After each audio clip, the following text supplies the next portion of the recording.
I was watching this movie Wolves, starring Brad Pitt and George Clooney, where in one of the scenes, George is trying to cover up a dead body, where all of a sudden, Brad does this. And I immediately thought, that's product placement. And as I was thinking about product placements in films, it just kind of hit me. Do product placements ruin film?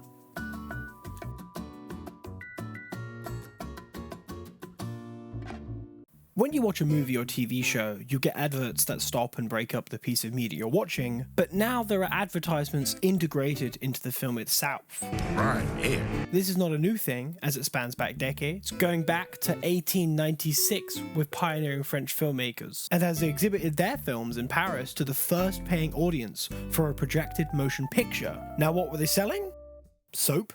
Much later on down the line, we figured out ways and reasons on what type of marketing is what. We realized that things need to be split up. So for this, it's split up into 3 different categories. Number 1 is our ability to reach broad people, everyone around you. That is above the line. Then the other one is narrow reach, where we target a specific audience member. That is our below the line. But now, due to the increasing sales and huge advancements in technology, a new line has emerged. This being used between the two. This is our through the line. Now what we need to understand is that product placement is tricky, as this type of marketing could be seen or conceived as below the line, as it's only kind of hinting at you, but actually it's above the line, which is odd, for the unskippable ad you get every 5 minutes is a lot more harsh than the Coke can. What sets them apart though is their ability to sneak past the detector in your brain. That little part of you going, that's trying to sell me something. Think of Barbie with a car ad, or Spider-Man Far From Home with the car ad, or hell, even Transformers and Bumblebee. Yes, he's a car, but he also walks and talks. They are literal walking car ads.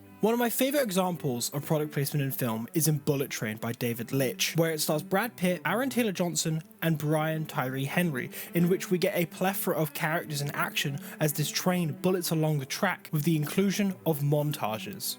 This way of storytelling gives us a fast-paced introduction so we don't get lost and sidetracked on who is who and where is what. So what would happen if, say, a certain water bottle brand wants to join in on the fun? We get the perfect example of category number 1, relevance.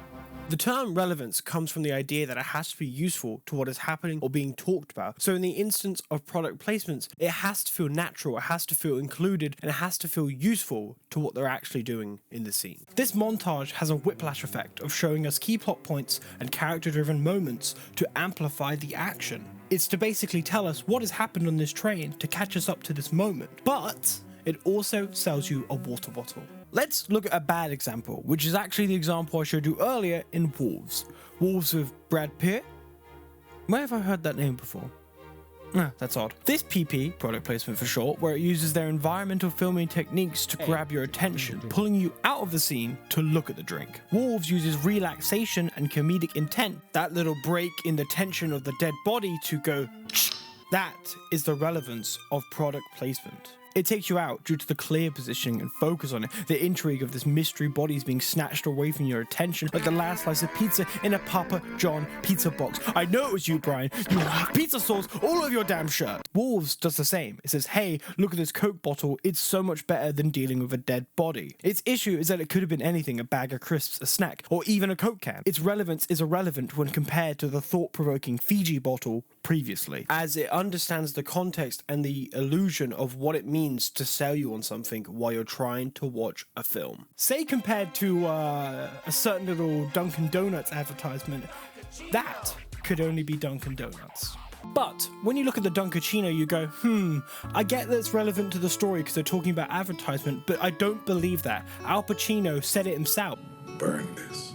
I'm sorry? So that leads me to point number 2, believability in film. The term believability has to come down to the factors of it seeming possible, real, or true. However, when we relate this to the MCU, how do you make it possible for product placements to exist in your world? I think only a few examples do that. Either you can go in the subtle approach where it feels like it's below the line with the many cars that they sponsor, Aldi specifically, or you can go in the high key approach where literally Loki season 2 and goddamn McDonald's. You believe the McDonald's because obviously for the show of Loki, it's sci-fi, it's different, it's time travel. So going back to that time period, you can tell that McDonald's was like this, as there's real world evidence. Same with the cars.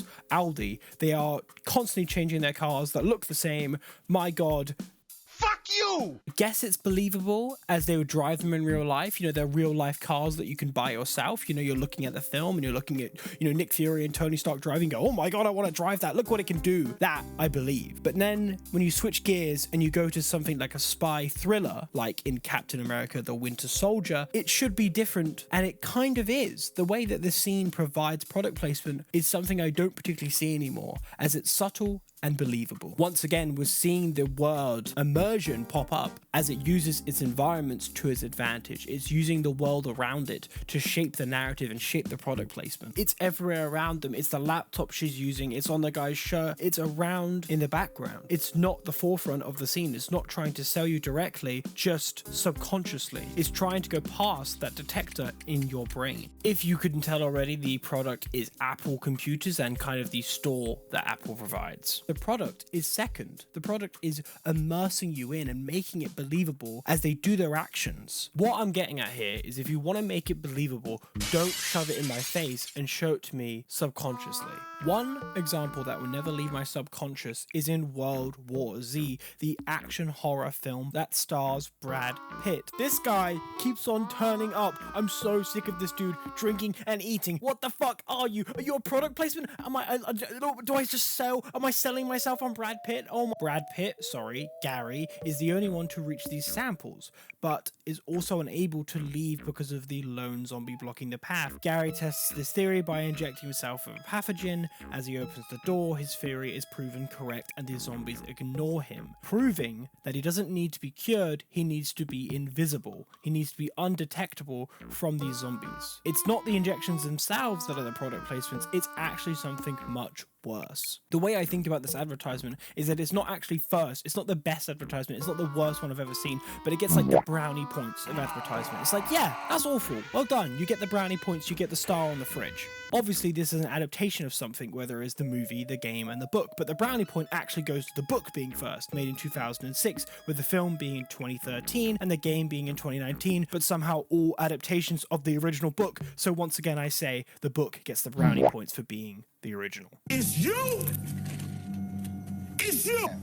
Well, yes, kind of. How could you, man? Back to the advertisement, on the other hand, I think this film just does a really bad job in illustrating what it's like for being a zombie apocalypse, as it just falls flat. It doesn't feel right and it doesn't feel connected. So when you get an advertisement like a Pepsi can, it just feels so obnoxious. Similar to the one in Wolves, it takes you out the scene and shows you the can. Rather than trying to do it subconsciously and trying to immerse you in the scene, it tries to take you out of it to get you thinking beyond the film. That is a bad product placement. When he drinks it, it looks like he's immune to zombies. As it's unbelievable, it's just so clearly a sign of showing off Pepsi cans. Yes, it's a distraction for the zombies to go over there so he can walk through, but like, it didn't have to be Pepsi cans, it didn't have to be these things, but the fact it is, it's so clear and it's so detrimental to the idea of, look at this Pepsi can, buy a Pepsi can. Because the product placement is second, it's the closest thing to your mind, it's the closest thing that can be adapted to being immune. That's why I hate this advertisement. I can't not think about it when thinking about product placements.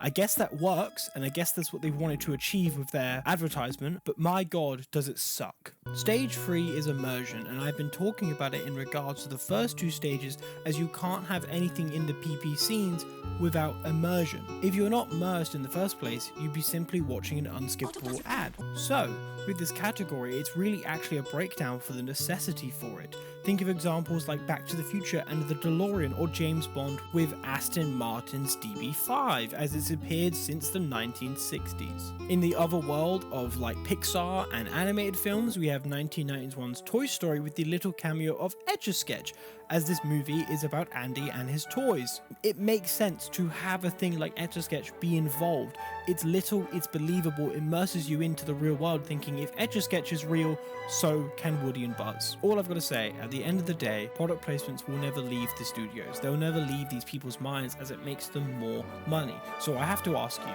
do you want to watch War of the Worlds on my Apple laptop with a can of Coke and a dry martini and a fucking Pizza Hut? God damn it, Brian, stop spilling it everywhere. I'm so sick of